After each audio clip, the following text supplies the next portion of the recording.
Halo, perkenalkan nama saya Valerie Fiona dengan NIM 23018656666 dari jurusan Business Creation tahun 2023. Halo semuanya, nama aku Valerie. Nah, hari ini aku mau membawa materi biologi tentang sistem pencernaan makanan. Jadi ini tujuan pembelajaran kita hari ini. Intinya kita akan memahami secara keseluruhan ya tentang sistem pencernaan makanan pada manusia. Nah, jadi seperti yang aku bilang sebelumnya, penting banget makanan. Karena kita sebagai manusia itu memerlukan makanan untuk kelangsungan hidup. Nah, fungsi lain selain yang tadi itu, fungsi makanan yaitu menyediakan materi yang dibutuhkan oleh tubuh untuk pertumbuhan dan memperbaiki jaringan yang rusak. Jadi, kalau misalkan kalau tubuh kita nih butuh asupan nutrisi supaya menjaga kesehatan tubuh. Jadi, misal kayak lagi ada luka di badan, nah itu kita perlu makanan untuk memperbaiki sel-sel jaringan pada tubuh. Jadi itu juga penting ya. Lalu makanan dapat digunakan oleh tubuh setelah diubah menjadi nutrien melalui sistem pencernaan. Yes, ini sih benar banget.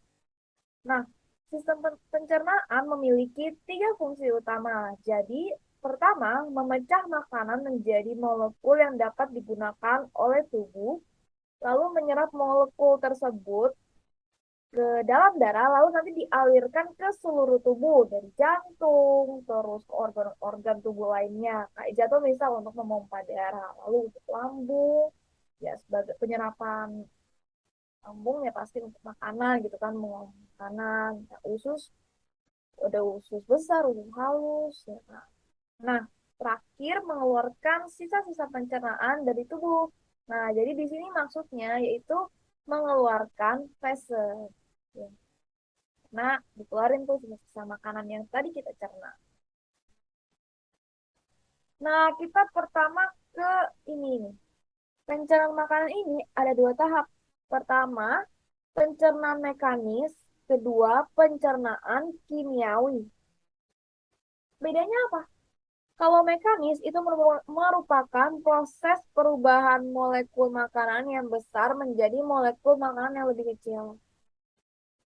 Lalu kalau pencernaan kimiawi itu proses perubahan molekul-molekul organik yang ada dalam bahan makanan dari bentuk yang kompleks menjadi bentuk yang lebih sederhana dengan bantuan enzim.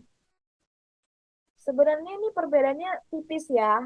Kalau mekanis ini lebih ke dia molekul makanan yang besar, molekul makanan, tapi kalau pencernaan kimiawi itu molekul organik yang ada di dalam bahan makanan. Tapi sama-sama dari besar ke kecil. Nah, jadi kita akan bahas di sini dulu. Rongga mulut itu terbagi dalam lidah, kelenjar ludah, dan gigi. Lidah tersusun oleh otot lurik yang diselubungi oleh selaput mukosa. Nah, ini penting banget harus siapa selaput mukosa ya ada pada lidah. Nah, lalu terdapat papila-papila. Nah, papila-papila itu yang mana? Itu yang bintik-bintik-bintik. Nah, itu merupakan indera pengecap. Kalian harus tahu ini penting banget. Nah, gerakan lidah berfungsi untuk membantu mencampur makanan dengan ludah dan mendorongnya ke esofagus atau kerongkongan. Jadi dari lidah makanan masuk, rongga mulut, ke lidah, lalu didorong makanannya ke esofagus. Kelenjar ludah dan gigi. Ludah dihasilkan oleh kelenjar ludah yang berjumlah 3 pasang di dekat telinga disebut glandula parotis menghasilkan ludah yang mengandung enzim amilase yang berguna untuk mengubah amilo menjadi glukosa. Jadi kalau yang di bagian mulut itu ada enzim amilase ya. Lalu di rahang bawah terdapat glandula submaxillaris dan granula glandula sublingualis. Nah, untuk gigi manusia ini tumbuh mulai dari usia 6 bulan dan pada usia 6 tahun gigi susu anak berjumlah 20. Sejak usia 6 sampai 14, gigi tuh mulai tanggal dan berganti menjadi gigi tetap atau permanen. Ya, gigi asli lah ya. Gilanya. Nah, sekarang kita ke esofagus, tahap kedua dari sistem pencernaan makanan atau kerongkongan. Nah, jadi ini gambar kerongkongannya yang panjang ininya, ini tuh esofagus. Terus di atasnya tuh epiglotis itu yang apa? Buat misahin makanan sama suara apa? Suara. Pokoknya dia ada kayak dua gitu. Laring, faring, nah. Tuh. Nah, jadi kerongkongan berupa tabung otot yang panjangnya sekitar 25 cm itu memanjang ya kan sampai ke lambung. Jadi dia tembus sampai ke lambung. Dia terdiri dari sepertiga otot lurik dan 2/3 otot polos. Dalam kerongkongan terjadi gerak peristaltik yang mendorong makanan dari rongga mulut menuju lambung. Nah, nih, nah kayak gini nih. Jadi dari makanan ke kerongkongan. Lalu ke lambung ya. Nah, jadi kalian bisa perhatiin ini organ lambung ada banyak banget nama-namanya.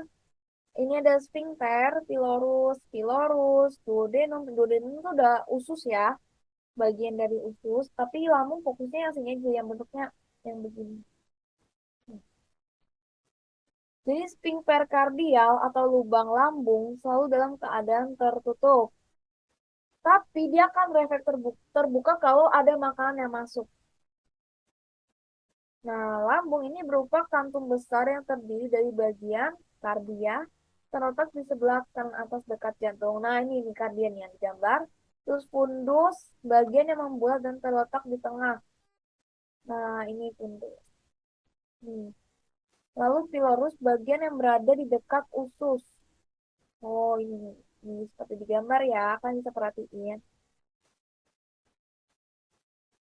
Nah, kelenjar getah lambung itu terdapat di dinding lambung yang menghasilkan asam lambung. Asam lambung mengandung HCl hydrochloride, enzim-enzim pencernaan, dan mukosa. Fungsi HCl yaitu membunuh kuman dan mengaktifkan enzim pepsinogen menjadi pepsin. Jadi ini harus diingat-ingat ya. Di lambung ini ada banyak enzim. Ada HCl, pepsin, terus renin. Nah, jadi ini pepsin memecah protein menjadi protase. Lalu ada enzim renin yang menggumpalkan kasein susu. Lalu untuk mukosa, ini mukosa ya, lendir pada lambung berfungsi untuk melindungi dinding lambung dari abrasi asam lambung. Lambung akan bergerak secara peristaltik untuk mengaduk dan mencampurkan makanan dengan getah lambung. Jadi kira-kira tuh waktunya 3 jam. Makanan yang lagi diolah itu jadinya bentuk bubur atau kim. Kim akan bergerak menuju bagian pilarus, bagian yang apa? Yang tadi di bawah itu yang selalu tutup, dia akan kebuka akibat gerakan peristaltik dan keluar dari lambung ke usus halus.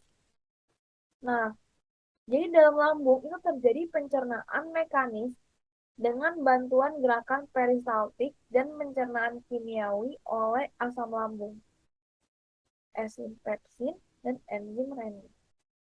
Nah, kita lanjut ke usus halus intestinum. Di usus halus itu terjadi pencernaan lemak dan protein. Nah, lalu hasilnya itu diabsorpsi oleh villi, usus halus. Nah, villi itu yang ini nih guys. Teman-teman nih, lihat nih yang panjang ini, kayak loncong betul. Nah, jadi ini ciri-ciri usus halus ya. Dia panjang, dia berupa tabung, panjangnya sekitar 6,8 meter. Terdiri dari 3 bagian, yaitu duodenum, usus 12 jari, panjang sekitar 25 cm, jejunum sekitar 2,5 cm, dan ileum sekitar 3,6 meter. Ileum ini yang paling bawah ya, jejunum yang tengah, duodenum atas. Nah, terus untuk pada dinding halus, usus halus, terdapat villi dan makrofili yang berfungsi memperluas makanan, memperluas memperluas permukaan jangkauan absorpsi. Nah, jadi di dinding usus halus ini banyak mengandung kelenjar moksa yang menghasilkan 3 liter getah per hari. Yang mengandung enzim, ada sakarase, ada maltase, laktase, erepsinogen. Nah, Jadi ini bisa diingetin ya, ini juga penting banget. Sakkharase mencerna sukrosa menjadi glukosa dan fruktosa. Maltase maltosa menjadi glukosa. Laktase laktosa menjadi glukosa. Ersinogen pepton menjadi asam amino. Nah, kim yang berasal dari lambung itu bersuasana dia asam ya sifatnya karena ada HCl. Jadi merangsang usus 12 jari untuk mengeluarkan hormon kolesitokinin dan sekretin. Jadi hormon yang ini tuh dia merangsang kelenjar empedu untuk mengeluarkan empedu, sedangkan bekerja sama antara kedua hormon untuk merangsang pankreas mengeluarkan sekretin. Jadi hasil pencernaan kimia usus halus berupa asam amino, glukosa, asam lemak, dan gliserol. Ini kayak gini nih hasilnya. Asam amino dan glukosa diserap usus halus dan dibawa oleh darah menuju hati. Lalu asam lemak bereaksi dengan garam karbonat dan bikarbonat membentuk sabun. Nah, sabun bersama gliserol diserap ke dalam pili. Nah, terus di dalam pili, asam lemak melepaskan diri dari garam karbonat dan bikarbonat, lalu mengikat dengan gliserin membentuk lemak dan masuk ke tengah pili.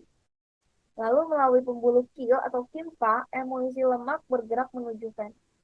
Nah, terakhir garam empedu masuk ke darah menuju hati dan ubah kembali menjadi empedu. Gitu. Nah, next kita ke pankreas. Hormon sekretin dan kolesitokinin merangsang bagian eksokrin pankreas agar mengekskresikan air, ion, enzim, dan proenzim. Ion mengandung bikarbonat yang berfungsi untuk menetralkan kim sehingga enzim-enzim pankreas itu dapat bekerja. Nah, di pankreas ini ada enzim lipase, amilum, tripsinogen, amilum yang lipase untuk memecah lemak, amilum mencerna amilum menjadi maltosa. Tripsinogen mengubah tripsin mengubah protein. Tripsinogen diubah menjadi tripsin dulu. Nah, tripsin mengubah protein dan pepton jadi dipeptida dan asam lemak dan gliserol. Nah, lalu kita ke kolon atau usus besar. Nah, fungsi dari usus besar itu adalah penyerapan air. Dia membentuk feses dan membentuk lendir untuk melapisi mukosa. Lalu di dalam usus besar ini ada bakteri namanya Escherichia coli, Escherichia coli yang membantu manusia untuk menghasilkan vitamin K dan biotin. Lalu keduanya diserap masuk tubuh melalui dinding kolon. Jadi ini gambarnya. Dalam sistem pencernaan, posisi kolon tuh melemah naik dimulai dari sekum atau usus buntu, ini nih sekum, lalu mendata dan akhirnya turun lagi sampai poros usus atau rektum. Nah, kolon naik itu disebut kolon ascendant, kolon mendata disebut kolon transversum, sedangkan kolon menurun disebut kolon descendant. Ini ada gambarnya ya. Yang ini ascendant, yang bagian kanan ini transverum, lalu yang bawah kanan kolon descendant. Nah, ini saluran pencernaan pada manusia. Jadi pertama, terjadinya pencernaan mekanis kimiawi dari rongga mulut, lalu turun ke esofagus. Adanya gerakan peristaltik. Nah, lalu masuk ke lambung, pencernaan menghasilkan kim. Nah, lalu setelah selesai, lanjut ke usus halus, adanya pencernaan dan penyerapan sari-sari makanan. Habis itu kalau udah selesai nih, lanjut ke usus besar, penyerapan air dan pembentukan festes. Nah, habis itu ke rektum, lalu ke anus, defekasi, pembuangan feses. Nah, jadi ini tuh gangguan dan kelainan pada sistem pencernaan. Ada malnutrisi, konstipasi, ini yang terkenal ya. Kolik, rasa nyeri pada perut karena mengkonsumsi makanan yang mengandung zat yang merangsang, misal cabai, lada, dan jahe. Bisa dibaca-baca. Nah, diare. Nah, keluarnya feses dalam bentuk encer karena infeksi pada kolon. Adanya infeksi bakteri Shigella atau jenis protozoa Entamoeba histoli disebut penyakit disentri. Nah, Ada gastritis, kalau ini tuh radang selaput lendir pada dinding lambung. Gastroenteritis, radang akut pada selaput lendir, dinding lambung, dan usus yang disertai diare dan pingsan. Nah, jadi em, sekian materi pembelajaran hari ini. Thank you ya atas perhatian semuanya.